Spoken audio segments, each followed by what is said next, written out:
কোনো নিরীহ ব্যক্তিকে যে অ্যারেস্টের সংখ্যা বেশি দেখানোর জন্য কেউ যেন অতি উৎসাহিত হয়ে গ্রেপ্তারের সংখ্যা বাড়াতে গিয়ে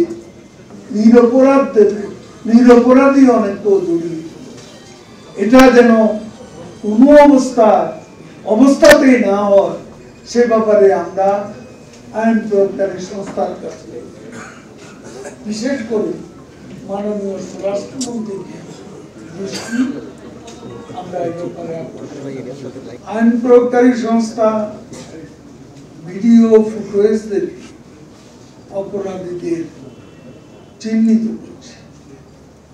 কোন নিরপরাধ ব্যক্তিকে আমাদের জানা মতো আটক করা হচ্ছে না।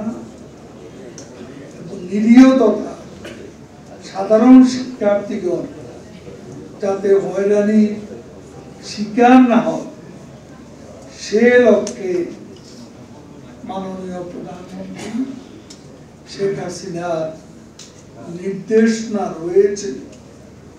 আমরাও বলবো আওয়ামী লীগ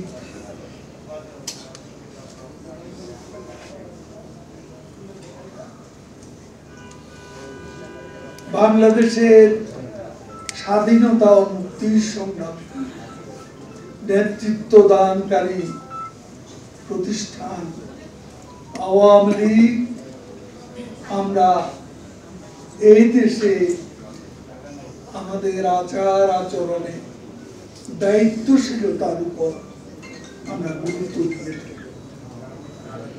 আমরাও বলতে চাই যে কোনো আজকে নিরপরাধ ব্যক্তি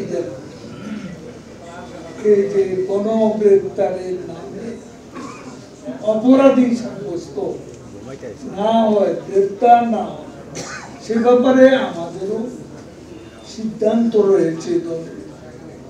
কোন নিরীহ ব্যক্তিকে কোন অবস্থায় হ্রাস করা যাবে, কোন নিরীহ ব্যক্তিকে যে অ্যারেস্টের সংখ্যা বেশি দেখানোর জন্য কেউ যেন অতি উৎসাহিত হয়ে গ্রেপ্তারের সংখ্যা বাড়াতে গিয়ে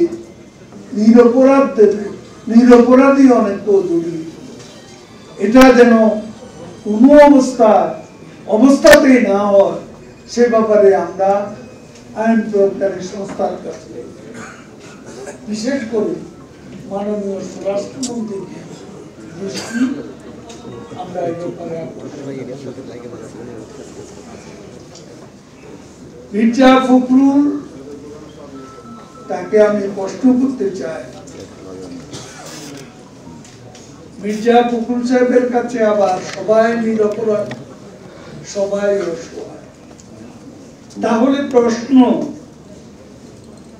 এই ধ্বংস যজ্ঞ চালালো কারা? কারা অগ্নিসংযোগ করবে? কারা রাষ্ট্রের সম্পদ ভস্মীভূত করবে? আজকে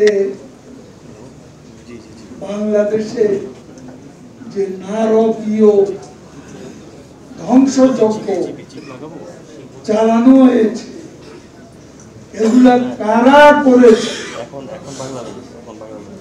আজকে কোথায় কোথায় সরকার ও আওয়ামী লীগকে দোষারোপ করা হয়। আমি পরিষ্কার বলতে চাই, এই ঘটনা প্রবাহে আমরা আওয়ামী লীগের লোকেরা, আমাদের কর্মীরা, আমরা আক্রান্ত, আমরা আক্রমণকারী ছিলাম না। এখন অপবাদ দেওয়া হচ্ছে আক্রান্ত। আমরা তো আক্রান্ত ছিলাম, আমাদের হাতে অস্ত্র ছিল না। আজকে অনেকে বলেন এখানে পার্টির লোকজন কম ছিল, অনুপস্থিত ছিল। আমি বলতে চাই, আমাদের লোকজনকে তো আমরা অস্ত্র দিয়ে তাদেরকে সজ্জিত করে কোথাও অবস্থান নিতে বলি। আমরা তো আক্রান্ত হচ্ছি। নিরস্ত্ররা মন্দিরে তারা আক্রান্ত না। আজকে সেতু ভবনের দিকে তাকান, বিটিভি ভবনের দিকে তাকান, মেট্রো রেলের দিকে তাকান, এলিভেটেড এক্সপ্রেসওয়ের দিকে তাকান, হানি ফ্লাইওভারের দিকে তাকান, 235টি থানা পুলিশ ভস্মীভূত হয়েছে, সেগুলোর দিকে তাকান। ফকুল সাহেব, এগুলো কি আমরা করেছি? কারায় নারকীয় বর্বরতার আশ্রয় নিয়েছে, তাদের সাথে আপনি জাতীয় ঐক্য করছেন। স্বাধীনতায় যারা বিশ্বাস করে না,